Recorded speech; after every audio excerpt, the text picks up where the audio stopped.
بسم اللہ الرحمن الرحیم۔ السلام علیکم پاکستانیوں۔ آج اڈیالہ جیل کے اندر توشہ خانہ 2 کیس کی سماعت ہوئی ہے۔ توشہ خانہ کیس کے اندر عمران خان کو پہلے بھی 3 بار سزا سنائی جا چکی ہے اور بشرا بی بی صاحبہ کو 1 بار اس میں سزا سنائی گی، بلکہ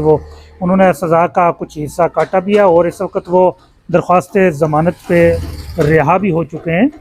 آج اڈیالہ جیل کے اندر توشہ خانہ کیس کی کوئی 1.5 گھنٹہ کے قریب اس کی آج سماعت ہوئی ہے۔ عمران خان سے آج ہماری بڑی تفصیلی ملاقات ہوئی ہے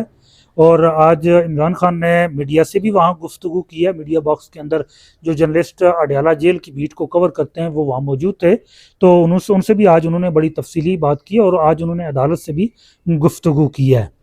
تو آج بنیادی طور پہ انہوں نے ایک بات بڑی آج پھر اس کی وضاحت بھی فرمائی کہ ان کو 30 دن سے اخبار نہیں دیا گیا اور ٹی وی تک ایکسیس جو ہے ان کی ہے نہیں۔ ایک سرکاری ٹیلی ویژن ہے جس پہ کوئی سوائے پروپیگنڈا کی کچھ بھی نہیں ہوتا، تو یہ 2 اخبار ان کو فراہم نہیں کیا گیا، جس پہ انہوں نے کہا کہ مجھے اخبار بھی نہیں فراہم کیا گیا اور میری جو پولیٹیکل لوگ ہیں، میری پارٹی کے لوگ ہیں، ان سے میری ملاقات بھی نہیں ہونے دی جا رہی، اور اس وجہ سے ان کے پاس جو انفارمیشن جانی چاہیے یا انفارمیشن جو ان کے پاس پہنچتی لیکن وہ اس تک ان کی رسائی جو ہے وہ روکی گئی ہے۔ اور اس حوالے سے ان کی جانب سے آج پھر ہدایت جاری کی گئی ہے کہ جو سیاسی ان کی پارٹی کے جو لوگ تھے ان کی گزشتہ دنوں ملاقات نہیں کروائی گئی، تو اس پہ بھی انہوں نے کہا ہے کہ عدالت عالیہ سے اس حوالے سے رجوع کیا جائے۔ اور آج اخبار اور بچوں سے بات کے حوالے سے بھی جو عدالت وہاں اڈیالہ جیل کے اندر سماعت کر رہی تھی اس کے سامنے بھی رکھا ہے، انہوں نے آج اس پہ حکم بھی جاری کیا کہ خان صاحب کو جو اخبار ہے وہ فراہم کیا جائے۔ اب دیکھتے ہیں کہ اڈیالہ جیل کے حکام ہمیشہ عدالتی احکامات کو، چاہے وہ اسلام آباد ہائی کورٹ کے ہوں یا ٹرائل کورٹس کے ہوں، ان کو ہمیشہ ہوا میں اڑا دیتے ہیں، اس کے اوپر کبھی بھی عمل درآمد نہیں کرتے۔ اور آج عمران خان نے ایک بات دوبارہ کی ہے کہ جو یہ باہر ایک ڈیل کی بات کرتے ہیں، تو انہوں نے کہا، بالکل واضح کہا ہے، انہوں نے کہا ہے کہ رول آف لا، آزاد عدلیہ اور ڈیموکریسی، یہ 3 بنیادی باتیں، ان سے میں 1 انچ بھی پیچھے نہیں ہٹوں گا۔ اور جن کے ساتھ جس طرح کا انہوں نے میرے ساتھ جو سلوک کیا ہے گزشتہ 4 ہفتوں کے اندر، سیل کی لائٹ بند کر دی گئی، بالکل گٹا ٹوپ اندر سیل کے اندر رکھا گیا، ان کو جو ٹی وی تک ایکسیس، اخبار کی رسائی یقینی نہیں رکھی گئی، اخبار نہیں فراہم کیا گیا، اور ان کو جو کھانا فراہم کیا گیا وہ معیاری نہیں تھا۔ اور اس کے علاوہ جو ان کو ورزش کے لیے 3-4 ہفتے جو ہے وہ ان کو ورزش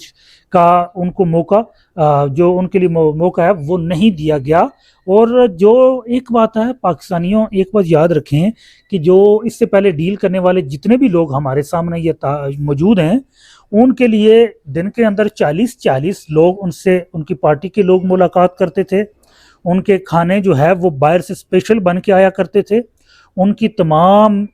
جو چیزیں ہوتی ہیں وہ ان کو فراہم کی جاتی تھی۔ اگر آپ نے دیکھا ہو تو جو ڈیل کرنے والے ہوتے ہیں ان کے لیے جو ہاسپٹل ہے اسی کو سب جیل قرار دے دیا جاتا ہے، جبکہ خان صاحب اڈیالہ جیل کے اندر ہیں، ان کے بطور قیدی جو ان کے بنیادی حقوق تھے وہ بھی ان کو فراہم نہیں کیے گئے۔ ان کو آج میں نے عدالت کے سامنے بھی یہ بات رکھی ہے کہ جو قیدی ہوتا ہے اس کو لائبریری تک رسائی کا بنیادی حق ہوتا ہے، وہ بھی ان کو اخبار تک نہیں، ان کے سیل تک نہیں پہنچانے دی جا رہی۔ میں نے ان کے سامنے یہ بات بھی رکھی، اگر ان کو